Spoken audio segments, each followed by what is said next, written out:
The 9 seasons of MLP are generally structured in a very logical order. Seasons 1 through 3 focus on Twilight and the rest of the main 6 learning about friendship. Seasons 4 and 5 kind of continue on that, but now with Twilight as a princess, so the stakes are higher. Seasons 6 through 8 then focus on spreading friendship across the land through the map and friendship quests. And finally, Season 9 focuses on Twilight becoming the ruler of Equestria and wrapping up every pony's individual story arcs. But what if that wasn't the case? What if we changed the order of the seasons? Could we make the overall story of the show better? Or could we make it worse? Oh, okay, now that I say that part out loud, that's a dumb question. Of course we can make it worse. So let's instead see how much worse can we actually make it. So first, let's take a look at what significant things happen in each of the seasons. That way we can more efficiently screw things up. For example, Season 1 has Twilight arriving in Ponyville for the very first time and meeting all of her soon-to-be friends. That means for any season we potentially place before Season 1, everything taking place in Ponyville between Twilight and the locals would require Twilight to, first off, travel there from Canterlot, and secondly, she wouldn't know any of the ponies there because she doesn't live there yet. Additionally, Season 1 has the defeat of Nightmare Moon, which comes with the return of Princess Luna. It has Trixie's first appearance in Ponyville, the CMC meeting each other for the first time, and every pony going to the gala together. Season 2 then starts with Discord. It has Luna's first proper introduction to the residents of Ponyville, and we also see the Dragonlance for the first time. It then ends with the introduction and wedding of Princess Cadance and Shining Armor during the Changeling attacks on Canterlot. Season 3 has the reappearance of the Crystal Empire and King Sombra, Trixie banishing Twilight from Ponyville, Rainbow Dash joining the Wonderbolts Academy, the beginning of Discord's reform, and Twilight eventually becoming an alicorn. So yes, every season placed before this one would feature Twilight as a unicorn. Season 4 then starts with the discovery of the Tree of Harmony, and ends with the battle against Tyrek.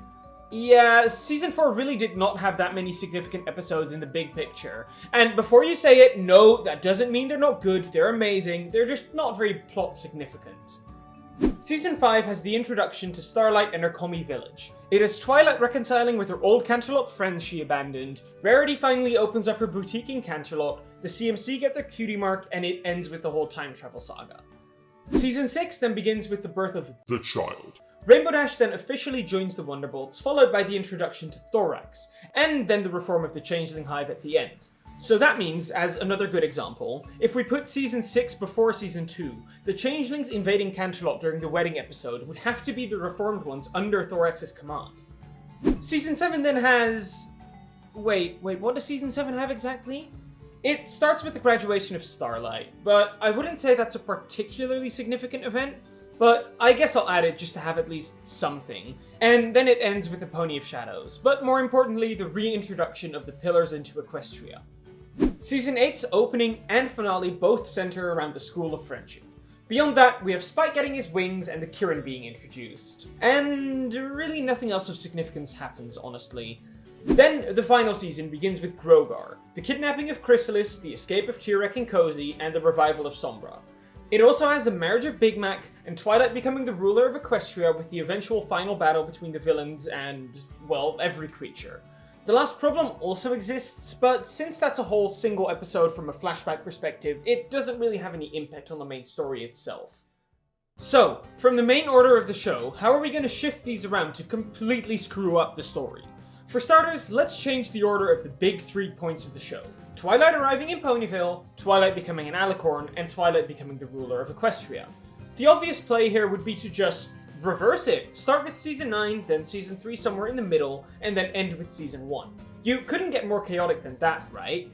But starting right at the end would honestly be a really cool concept. If written well, we start right at the end of all their stories and character arcs, and then loop back to how we got to that point and what obstacles the main 6 would have to overcome to get there.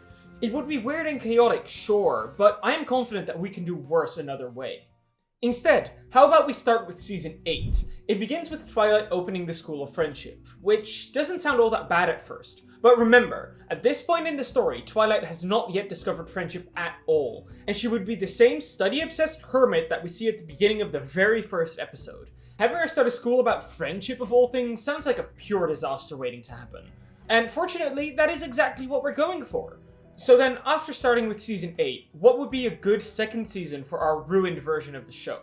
I was originally thinking about putting Season 9 here to stick to the vision of Twilight becoming a ruler before she goes to Ponyville and become an alicorn, but since Season 8 and 9 are also right behind each other in the actual show, that would create some sort of continuity, and we can't have that now, can we?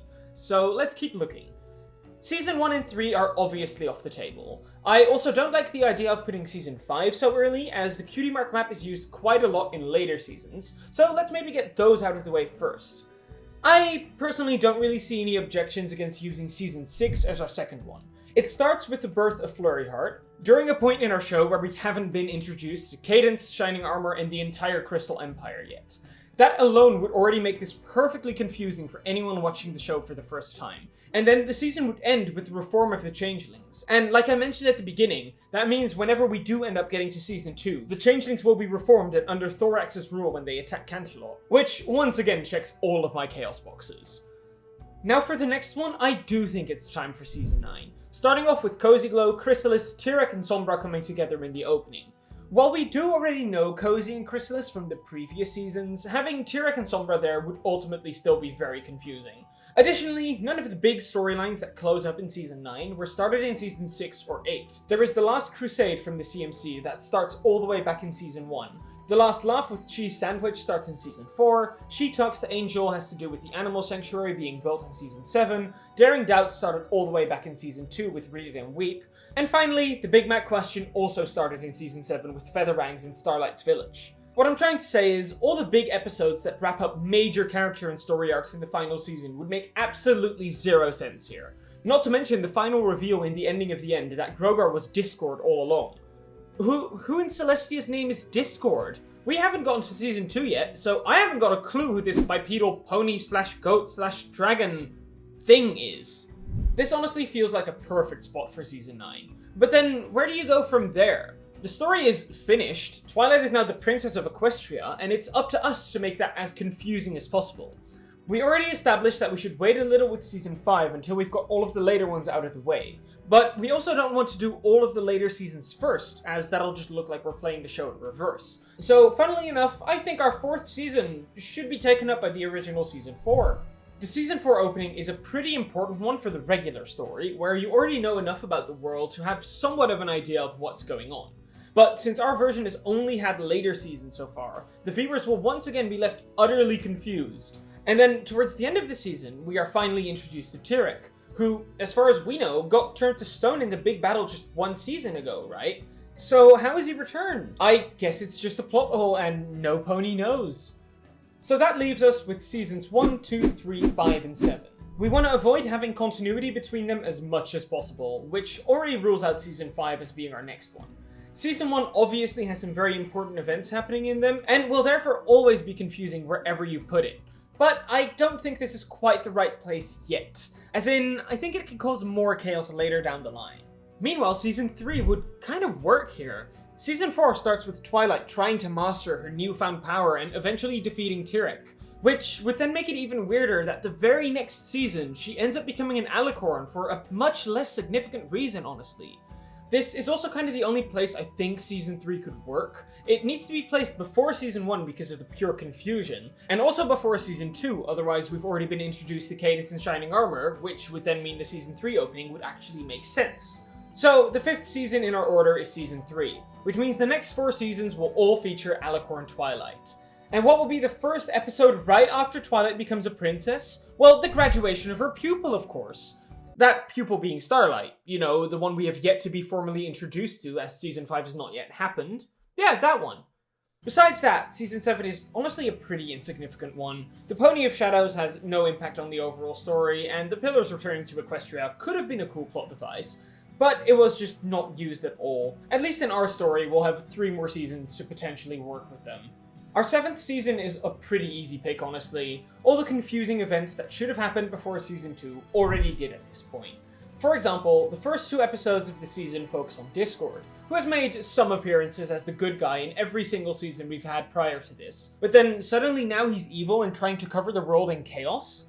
We also already went through the entire Changeling Reform arc, but now they're evil again and attacking Canterlot? And lastly, we already saw Cadance in Shining Armor multiple times before. Our second season literally started with them having a kid. They then hosted the Equestria Games and defeated Sombra, but now we're getting their proper introduction.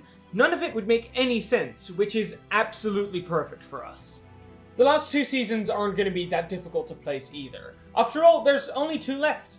Season 5 is up next. The introduction of Starlight as a villain makes absolutely no sense here. After all, in our very first season, she became the guidance counselor of the School of Friendship.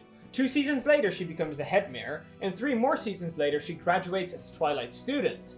But now she's suddenly evil and got her own village? Additionally, Season 5 Episode 1 starts with the main 6 discovering the cutie map?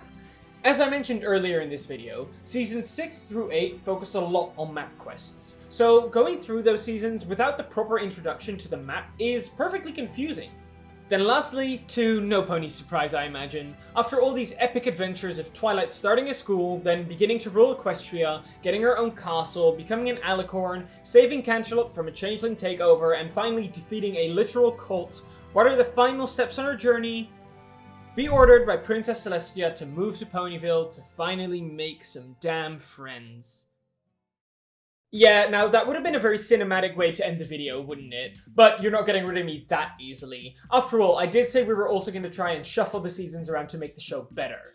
Now, for this one, we're not going to focus so much on how confusing it would be to watch, but more so what we could shuffle to improve the overall story. Though I don't think this will take as long as the bad timeline. After all, the default order of seasons is already really good, but I do think we can make some minor improvements here and there. We can immediately start by placing Season 1 right at the beginning and Season 9 all the way at the end. They were specifically written to be the introduction and the wrapping up of the show, so there is just straight up no way we can improve upon these. I feel like Season 2 is really helpful in continuing the stories and character arcs that were started in Season 1, so it seems reasonable enough to keep that one in its original place too. However, this is where I would like to propose the first change in the story. I always felt like Twilight became an alicorn a little too quickly. Like, she was still very much learning friendship by the time Magical Mystery Cure came around, and by no means was she an expert at the end of the season. So I think it would be a good idea to insert the events of Season 5 in here beforehand. Now, I'm not sure how it would work with the cutie map appearing when Twilight doesn't have a castle yet, because after all, the Golden Oak Library has not yet been destroyed. But let's just assume that somehow the cutie map is in there and will move to the castle once that appears. There are a couple of reasons why I think Season 5 should be placed a little earlier. For starters, it would give Starlight more time to go through her entire redemption arc while learning friendship as Twilight's student, instead of the one single season we got for that in the actual show. Additionally, at the end of Season 5, the way Twilight breaks the whole time travel loop is through convincing Starlight that friendship is superior to communism. And while I turned that into a horrible joke, I do feel like the speech Twilight gives here is a much better example of her putting all those friendship lessons to good use, therefore proving she's actually on her way to really master friendship. Speaking of which, let's put Season 3 next, because like I just said, with the whole Starlight arc added in, it feels much more deserved to give Twilight that pair of wings now. Season 4 can also keep its regular place, but I want to specifically change the main villain at the end of the season. In my opinion, Tyrek is probably the most intimidating villain we see in the show, but having him as early as the 4th season sets the bar extremely high for the villains to follow after, which is why instead I want to go through Season 4 but end up with the Pony of Shadows instead. That way, the first major villain Twilight would have to defeat as a princess wouldn't be about pure strength and alicorn power like we see with Tyrek, but it would be about offering friendship to some pony in need. Additionally, this would allow for an earlier introduction to the Pillars, meaning they could hopefully get slightly more developed stories. So after Twilight sees the importance of spreading the magic of friendship to those in need, what does she do? Well, she starts a school of friendship to teach more ponies, of course. That's right, next up is Season 8. Besides the point that the School of Friendship is the most logical plotline to put right after the Pony of Shadows, I'm mostly putting Season 8 a little earlier because it gives the show an extra 2 seasons to better develop the stories of the Young Six, as well as the Hippogriffs and the Kirin. All of them really do have the potential to make fun and interesting stories after all, which I feel the main show missed out on. And now, I'm sure there are plenty of people who disagree with me on that, and I'm sure I'll read all about it in the comments. Anyways, there's only 2 more seasons left whose numbers I will not name for obvious reasons, but keeping the reappearance of both Tyrek and Chrysalis in Season 9 in mind, I think the smartest play here would be to put Season 7 first. This season with Tyrek as the villain, of course. The only real reason I have for that is because after his defeat, we get a definitive conclusion of what happens to him, that being him locked up in Tartarus, obviously. So then, wouldn't it be weird if the very next episode, even though there was likely somewhat of a time skip between them, he would immediately get summoned by Grogar and escape? Meanwhile, Chrysalis just ends up flying away at the end of Season 6, leaving the viewers unsure what will happen, so it's a lot more logical for her to be pulled away into some sort of scheme not too long after. And there you have it, the definitive best and worst MLP timelines based on seasons alone. If you have a friend that has not yet watched G4 but wants to do so, now you know the best way to do so. No, honestly, please, I would love to see some Pony's reaction to watching the show for the first time in this particular order. Now, I'm sure there are things I missed, purposefully ignored, or just straight up didn't think about, and I'm sure you will all point it out in the comments. For now though, thank you all so much for watching.